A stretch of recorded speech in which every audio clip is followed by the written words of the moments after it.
Visakha steel plant private పరం ఆపాలి అంటూ ఏఐఎస్ఎఫ్, ఎస్ఎఫ్ఐ ఐక్య విద్యార్థి యువజన సంఘాలు నిరసన దీక్ష చేశారు.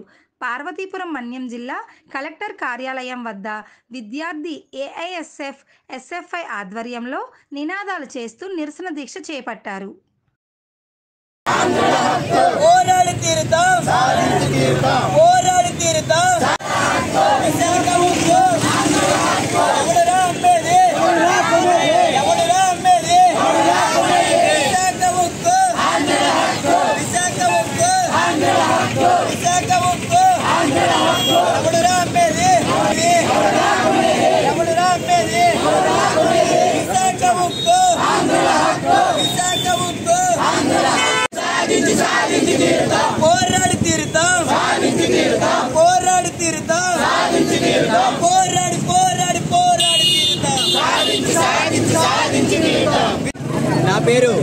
నా పేరు బి రవికుమార్, ఏఐఎస్ఎఫ్ పార్వతీపురం జిల్లా సెక్రటరీ.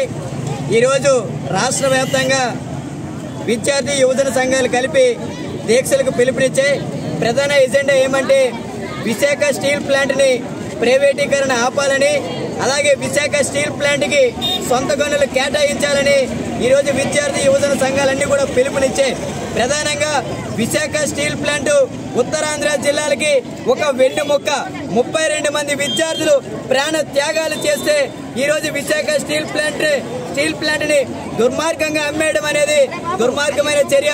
ప్రతి ఒక్కరూ కేంద్రంలో ఉన్నవాళ్ళు, రాష్ట్రంలో ఉన్నవారు దీనిపైన స్పందించి విశాఖ స్టీల్ ప్లాంట్ని అమ్మే పరిస్థితి లేదు, సొంత గనులు కేటాయిస్తామని చెప్పుకుంటూ వస్తే ఇప్పుడు కొత్తగా రాష్ట్రం మొత్తం కూడా అడలు తెప్పించే లడ్డు విషయం పైన కూడా అనేక మంది పోరాటం చేస్తా ఉన్నారు. పవన్ కళ్యాణ్ గారు కూడా నిరాహార దీక్షలు చేస్తా ఉన్నారు.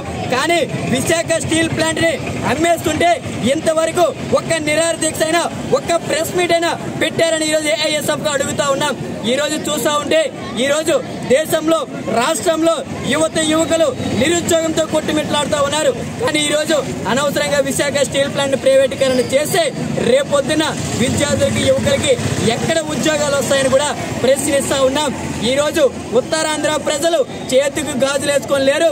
ఖచ్చితంగా విశాఖ స్టీల్ ప్లాంట్ ఏ మాత్రం ప్రైవేటీకరణ జరిగితే మాత్రం రాష్ట్ర వ్యాప్త, దేశవ్యాప్త ఆందోళనకి విద్యార్థి యువజన సంఘాలన్నీ కూడా కలిపి ఏకమయ్యి భవిష్యత్తులో చెలో ఢిల్లీకి కూడా పిలుచుకోవడానికి ఏమాత్రం కూడా రాజీ పడమని కూడా ఈ సందర్భంగా తెలియజేస్తా ఉన్నాం.